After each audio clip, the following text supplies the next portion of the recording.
বাংলাদেশের চলচ্চিত্র ইতিহাসে এমন কিছু নাম আছে যাদের বলা হয় দর্শকের নায়ক, কিন্তু একজন মানুষ ছিলেন যিনি পর্দায় শুধু অভিনয় করতেন না, তিনি জনগণের কণ্ঠস্বর হয়ে উঠেছিলেন। সিনেমার নায়ক হলেও বাস্তব জীবনে ছিলেন একজন যোদ্ধা। তিনি ছিলেন নায়ক মান্না, যার হাসি মানে ছিল আশা, যার সংলাপ মানে ছিল প্রতিবাদ। আজ আমরা জানবো একজন সাধারণ মানুষের অসাধারণ হয়ে ওঠার গল্প, আলো, অন্ধকার, ত্যাগ আর কিংবদন্তির গল্প। এটি কেবল একটি বায়োগ্রাফি নয়, এটি এক জীবনযুদ্ধের মহাকাব্য। হ্যালো বন্ধুরা, আমি আশিক জাকি, ওয়েলকাম টু বায়োমোটিভেক্স। আজ আমরা খুলে দিচ্ছি এমন এক অধ্যায় যেখানে একটা গ্রামের ছেলে হয়ে উঠেছিল দেশের সবচেয়ে জনপ্রিয় নায়ক, একজন মানুষ যিনি দর্শকের হৃদয় আজও বেঁচে আছে। মান্না, পুরো নাম এস.এম. আসলাম তালুকদার, জন্ম 1964 সালের 14 এপ্রিল, টাঙ্গাইল জেলার কালিহাতী উপজেলার এলেঙ্গায়। বাবা ছিলেন একজন চাকুরিজীবী, মা ছিলেন স্নেহশীলা গৃহিণী। শৈশব থেকে মান্না ছিলেন প্রাণবন্ত, হাসি খুশি এবং সাহসী। গ্রামীণ জীবনের মুক্ত বাতাস, মাটির গন্ধ, পুকুরে সাঁতার, সবকিছুতেই ছিল তার ভালোবাসা। ছোটবেলার বন্ধুদের সাথে নাটক করতেন। স্কুলের অনুষ্ঠানে প্রথম অভিনয়ের অভিজ্ঞতা। একদিন ক্লাসের শিক্ষক বলেছিলেন, তুমি অভিনয় করলে দর্শক তাকিয়ে থাকবে। সেই কথাই হয়তো তার জীবনের প্রথম দিক নির্দেশনা হয়ে গিয়েছিল।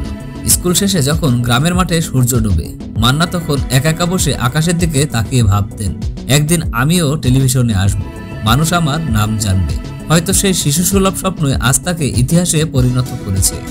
ঢাকা বিশ্ববিদ্যালয়ে পড়ার সময় জীবনের মোড় ঘুরে গেল। বাংলাদেশ চলচ্চিত্র উন্নয়ন কর্পোরেশন BFDC-তে নতুন মুখের সন্ধান প্রতিযোগিতা অনুষ্ঠিত হয়। সেখানে হাজার হাজার প্রতিযোগীর ভিতর নির্বাচিত হন একজন তরুণ, তার নাম মান্না। এটি ছিল তার জীবনের টার্নিং পয়েন্ট। 1985 সালে মুক্তি পেল তার প্রথম চলচ্চিত্র তওবা। পরিচালক আজমাল হুদা মিঠু তখনই বুঝেছিলেন এই ছেলেটি একদিন বড় নায়ক হবে।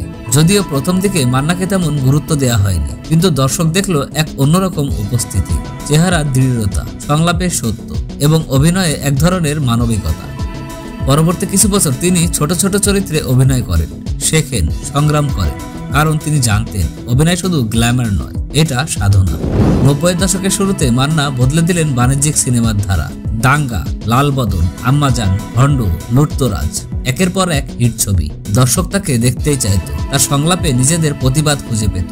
একসময় বলা হতো বাংলা সিনেমা বেঁচে আছে মান্নার কাঁধে। সত্যি বলতে কি এটা কোনো প্রচারণা নয়, ছিল বাস্তবতা। 1999 সালে মুক্তি পায় আম্মাজান। এই সিনেমা বাংলাদেশ চলচ্চিত্র ইতিহাসে এক নতুন মাইলফলক।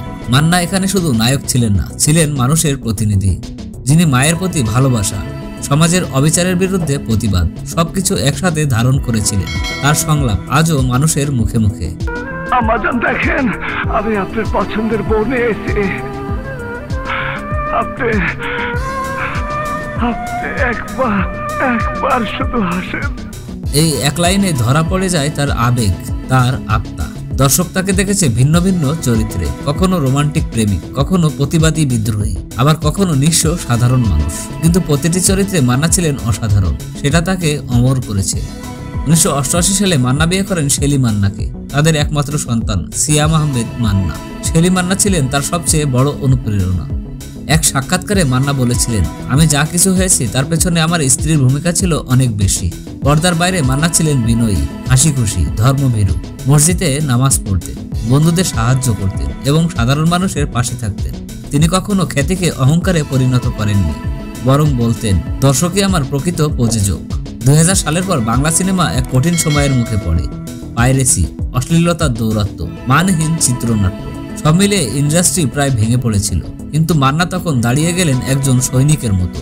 তিনি ছিলেন প্রযোজক সমিতির নেতা, সেন্সর বোর্ডের সদস্য এবং শিল্প বাঁচানোর আন্দোলনের অগ্রভাগে। নিজের টাকায় নির্মাণ করলেন ভালো গল্পের সিনেমা, নিজের খ্যাতি দিয়ে রক্ষা করলেন অনেক পরিচালক ও শিল্পীকে। কেউ কেউ বলেছিল মান্না শুধু নায়ক নন, তিনি ছিলেন চলচ্চিত্রের রক্ষা কবচ। 2008 সালের 17 ফেব্রুয়ারি দিনটি বাংলাদেশের চলচ্চিত্র প্রেমীদের জন্য এক দুঃখের দিন। হৃদরোগে আক্রান্ত হয়ে 43 বছর বয়সে পৃথিবী ছেড়ে গেলেন নায়ক মান্না। পুরো দেশ শোকে স্তব্ধ হয়ে গিয়েছিল। ঢাকা থেকে টাঙ্গাইল পর্যন্ত লাখো মানুষ তার জানাজায় অংশ নেয়। কেউ কাঁদছিল, কেউ স্তব্ধ, যেন একজন আত্মীয়কে হারিয়েছে। শেলী মান্না বলেছিলেন, আমার মান্না শুধু আমার ছিল না, সে ছিল গোটা বাংলাদেশের। তার মৃত্যুর পর মানুষ বুঝলো সত্যিকারের জনপ্রিয়তা কাকে বলে, কারণ তিনি চলে গিয়েও বেঁচে আছেন প্রতিটি দর্শকের হৃদয়।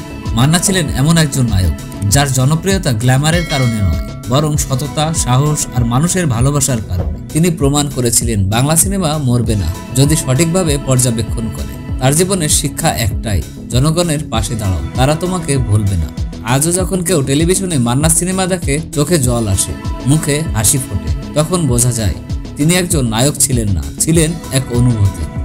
তাই বলতেই হয়, নায়ক মান্না মরে যাননি, তিনি এখনো বেঁচে আছেন পর্দার প্রতিটি আলো ছায়ায়। এই ভিডিও যদি আপনার হৃদয়ে একটু ছোঁয়া দেয় তবে কমেন্টে লিখুন, নায়ক মান্না আমাদের হৃদয়ের নায়ক। আজকের মতো এ পর্যন্তই, সকলে ভালো থাকবেন। আল্লাহ হাফেজ।